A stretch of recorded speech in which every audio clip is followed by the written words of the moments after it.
ಅಂತೂ ಇಂತೂ ನಾನು ಕೂಡ ಯೂಟ್ಯೂಬ್ ಚಾನಲ್ ಓಪನ್ ಮಾಡೇ ಬಿಟ್ಟೆ ಗುರು. ಓಪನ್ ಮಾಡೋದೇನೋ ಮಾಡಿಬಿಟ್ಟೆ. ಆದರೆ ಮೊದಲೇ ರೆಸಿಪಿ ಏನು ಮಾಡಲಿ ಅಂತ ಯೋಚನೆ ಮಾಡಬೇಕಾದ್ರೆ ಶ್ರೀಕೃಷ್ಣನ ಭಕ್ತೆಯಾಗಿರುವ ನಾನು ಮೊದಲೇ ರೆಸಿಪಿ ಏನು ಮಾಡಲಿ ಅಂತ ಕೃಷ್ಣನ ಹತ್ರ ಕೇಳಿದೆ. ಕೃಷ್ಣ, ನಿನಗೆ ಆದರೆ 16,000 ಗೋಪಿಕೆ ಸ್ತ್ರೀಯರು ಫಾಲೋವರ್ಸ್ ಇದ್ದಾರೆ. ನನ್ನ ಈ ಶಾರ್ಟ್ ವಿಡಿಯೋ ಕೂಡ ಫಾಲೋವರ್ಸ್ ಜಾಸ್ತಿ ಆಗೋ ಥರ ಯಾವ ರೆಸಿಪಿ ಮಾಡಲಿ ಅಂತ ಕೇಳಿದ್ದಕ್ಕೆ ಕೃಷ್ಣ ಕೇಳಿದ್ದು, ಹಾಗಾದರೆ ನನಗೆ ಪ್ರಿಯವಾದ ಅವಲಕ್ಕಿಯಲ್ಲಿ ಏನಾದರೂ ಮಾಡಬಹುದಾ ಅಂತ. ಅದಕ್ಕೆ ನಾನು ಹೇಳಿದೆ, ಯಾಕೆ ಮಾಡೋಕ್ಕಾಗಲ್ಲ, ಸ್ವಲ್ಪ ಮಾಡರ್ನ್ ಆಗಿ ಅವಲಕ್ಕಿ ಕಟ್ಲೆಟ್ನ ಮಾಡಬಹುದು.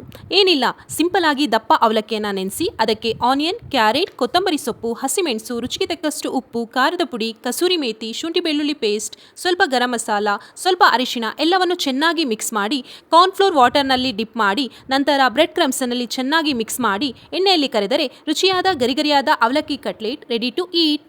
ಪ್ರೀತಿಯಿಂದ ಮಾಡಿದ ಅಡುಗೆ ದೇವರಿಗೆ ಅತ್ಯಂತ ಪ್ರಿಯವಾದದ್ದು. Thank you for watching.